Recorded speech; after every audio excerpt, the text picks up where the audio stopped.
उसी की तमन्ना अब हमारे दिल में है, देखना है जोर कितना बाजुए कातिल में है। आज लगभग 20 दिनों से हमारा आंदोलन पीबीएम की अव्यवस्थाओं के बारे में चल रहा है और राज्य प्रशासन कुंभकर्णी नींद में सोया हुआ है। कीम सिंह जी यहाँ पे आए और जो व्यंग कस के गए उसके बारे में मुझे तो बोलने में ही शर्म आती है। महिलाओं के बारे में उनको माफ़ी मांगनी चाहिए और ख़ास तौर से जिम्मेदारी से अपने पद का निर्वहन करना चाहिए।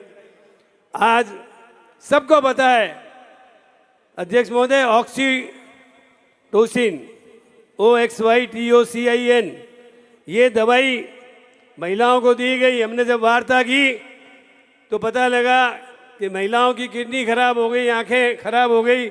मैंने कहा ऐसा कौन सा इंजेक्शन है जहाँ प्रसूता महिलाओं की किडनी और आंखें खराब हो गई? ऐसा तो मैंने कोई केस देखा नहीं। मैं भी मेडिकल मिनिस्टर इस प्रदेश का 1 साल के लिए रहा हूँ।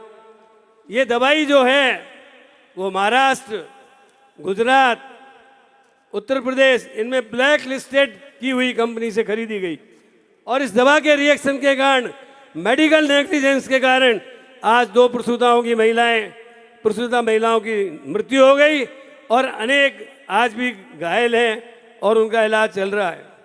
इसी प्रकार जो हमारे आईसीयू हैं उसमें 1500 मल्टी पैरा मॉनिटर खरीदे गए। बाजार में कीमत है 77,000 और वो 1-1 लाख रुपए में खरीदे गए।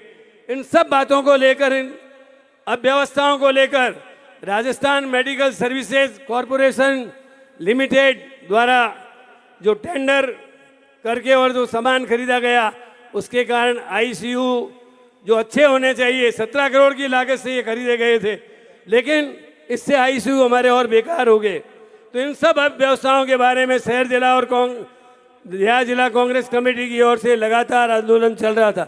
मैं स्वयं 3 दिन यहाँ आकर धरनों पे बैठा, हमने प्रशासन से बात की और हमारी जो 10 सूत्री मांग था उसमें खास तौर से अव्यवस्थाओं के बारे में, डॉक्टरों का आउटडोर में नहीं बैठना, मेडिकल विंग 7 महीने से तैयार है उसको शुरू नहीं करना, महिला विंग को जो हमारे कार्यकाल में पूरी हो गई थी शायद उसमें ये शिफ्ट होती तो आज उनकी कम से कम हाइजीनिक कंडीशन तो अच्छी होती।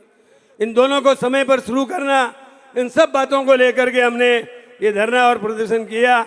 मैं चाहता हूं कि प्रशासन हमारी 10 सूत्री मांगों को जल्दी से जल्दी स्वीकार करे और ख़ास तौर से बॉर्डर एरिया में जो हमारे कौमी एकता के प्रतीक हैं, बाड़मेर, बीकानेर, जैसलमेर, इन स्थानों के ऊपर जो धार्मिक स्थल हैं उनको तोड़ा जा रहा है। मैं ये कहना चाहता हूं कि मंदिर से नहीं मस्जिद लड़ती, गीता से कुरान, लोग नहीं बीजेपी सेक रही है रोटियां ले लेकर इनका नाम। आज क्या आपने आज़ादी से पहले और आज़ादी के बाद इन तीनों जिलों में कभी कोई सांप्रदायिकता नहीं फैली। हम सब कौमी एकता से रहते हैं। होली दिवाली में अकलियत के भाई हमको विश करने आते हैं, रामासामा करने आते हैं और ईद पर हम इनको मुबारकबाद देने जाते हैं, लेकिन हमारी कौमी एकता को भंग करने के लिए ये मंदिर और मस्जिद को लड़ाने की कोशिश कर रहे हैं, धार्मिक स्थलों को चोट पहुंचा रहे हैं। इसको हम बर्दाश्त नहीं करेंगे।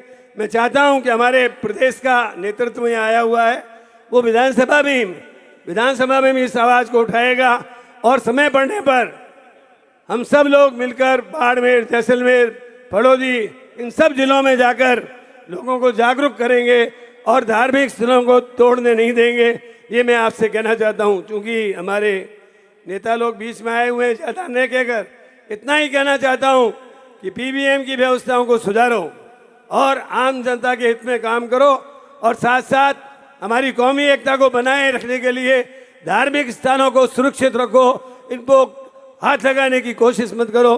पुनः मैं माननीय गोविंद सिंह जी का और टीकाराम जी झूली जी का अभिनंदन करता हूँ, आभार व्यक्त करता हूँ। जय हिंद। धन्यवाद बीडी कला साहब।